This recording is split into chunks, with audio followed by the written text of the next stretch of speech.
Good morning, students. Today we are going to see financial accounting and analysis.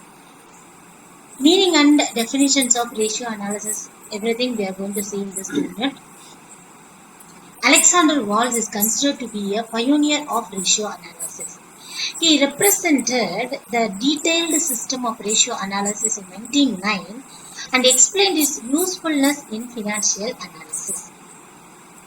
Ratio analysis is most widely used powerful tool of financial analysis.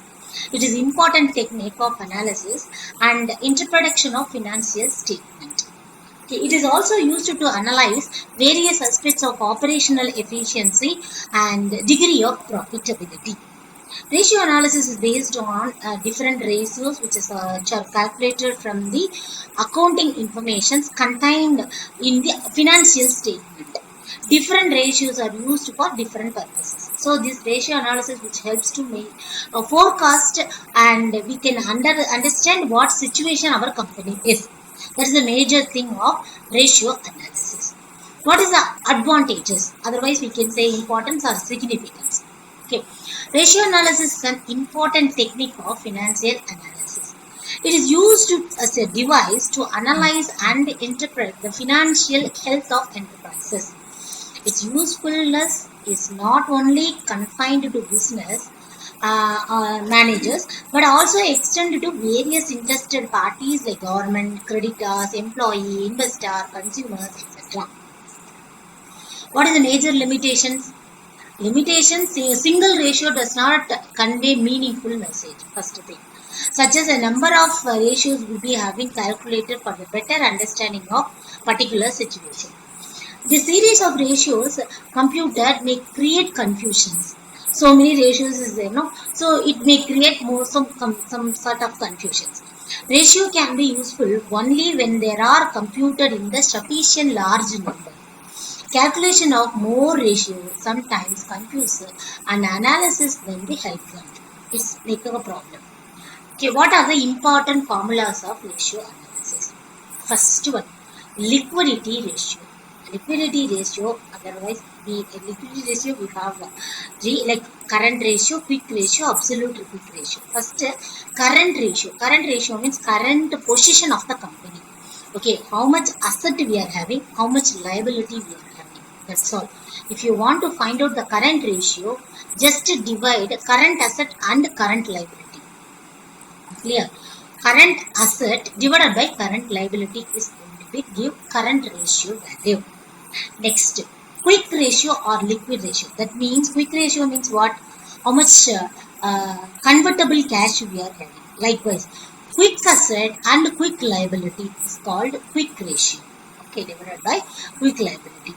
Absolute quick ratio, highly liquid assets. Immediately within a second we can convert it into cash. Within a second we can convert it into liabilities also. So highly liquid assets divided by current liability is called absolute quick ratio. Next, capital structure and solvency. Solvency or leverage ratio, okay, whatever. Just debit equity ratio. Debt in the sense we know, right? Long term debt divided by shareholders fund. Long term, how much amount we are have to have a debt.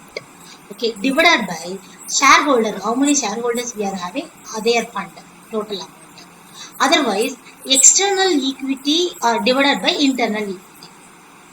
Clear? Then preparatory ratio. Preparatory, the word itself it says preparator. Okay. How we can calculate a preparatory amount, shareholders fund, and how much total assets we are having. Shareholder funds, this much amount we are having. The total asset, if we are dividing, we will get a preparatory ratio. Yeah. Interest coverage ratio. Earning before interest and taxes divided by fixed interest charges. Okay. Debt to total funds ratio. Debt to total. So how much total debt we are having and how much fund we are collecting. So debt divided by total fund gives debt to total fund ratio. Okay. Turnover ratio, activity ratio, we can say. First one, inventory stock turnover ratio. Inventory means stock means same only. Okay, how much is inventory turnover ratio we are having? cost of goods sold. How much goods we are sold in the market. Average inventory at cost. How much average inventory amount cost we are spending for inventory. Okay. Otherwise, sales divided by average inventory at the selling price. This is going to be a stock turnover ratio or inventory turnover ratio. One more definition, one more equation also there. Sales divided by average inventory at cost. The first value which we sold, no? So how much we are selling and how much inventory, average inventory cost we are spending. Okay. Debtors turnover ratio. Net credit sale divided by average debtors. Okay. Next, average collection period in terms of days, how we can calculate. Debtors divided by credit sale into particular time, no, that is 1 year, 365 days. The credit turnover ratio is equal to net credit purchase, how much we are purchased. Debt is quite opposite to credit, isn't it? So that is sales, this is purchase. Credit turnover ratio means net credit purchase divided by average credit, how much we are having. Okay, working capital turnover ratio. Cost of sales divided by net working capital, how much we are having. Okay, fixed asset turnover ratio in the sense cost of sales, how much we sold. Okay, cost of sales, how much it is, divided by fixed asset at cost less accumulated depreciation. Depreciation playing fixed asset turnover ratio. Clear? Cost of sales, how much we are having, and fixed asset at cost less accumulated with the depreciation. Okay, it's not more accumulated. Capital turnover ratio, cost sales divided by capital employed. Capital turnover ratio means cost sales and capital employed. Okay, next last one, profitability ratio. Gross profit, we want to earn a profit, no? So how much profit we earn? Gross in the sense, net profit is totally different, gross profit. Gross in the sense, gross profit divided by net sales into 100. Okay, so how we can again net, if you want to find out gross profit in the sense, how we are going to calculate net sales minus cost of goods sold divided by net sales. That's all we will get.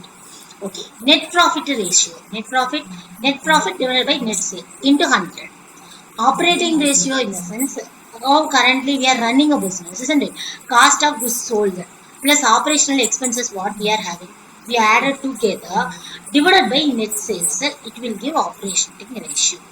Operating profit ratio, here profit has to be added, isn't it? Operating net profit divided by net sales into 100. Okay, this is called operate profit ratio. Okay, then. Profit ratio continues. Expenses ratio.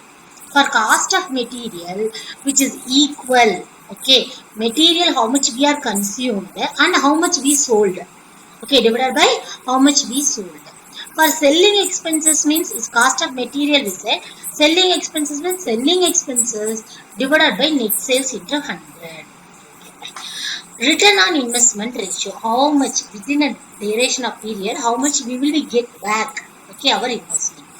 Net profit before interest and taxes divided by total capital employed, how much we spend into 100 is called return on investment ratio.